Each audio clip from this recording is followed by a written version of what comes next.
আমার নবীজি সাহাবায়ে কেরামদেরকে একদিন বললেন, সাহাবীরা রে শোনো, সপ্তাহে যে কয়টা দিন পাবে সেই কয়টা দিনের মধ্যে সর্বশ্রেষ্ঠ দিন হলো জুমার দিন।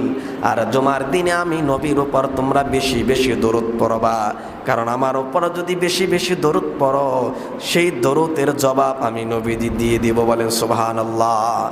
সাহাবায়ে কেরাম বললেন, নবীজি ইন্তেকালের পর তো আপনি পচে গলে হাড্ডি সার হয়ে যাবেন।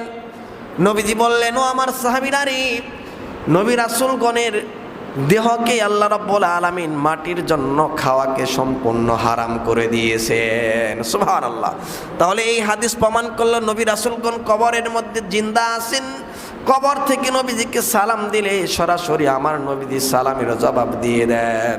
সুবহানাল্লাহ। পরে আবু দাউদ শরীফের একটা হাদিসের মধ্যে এসেছে, আল আম্বিয়া ওয়া আহইয়াউন ফি কুবুরিহিম ইউসাল্লুন।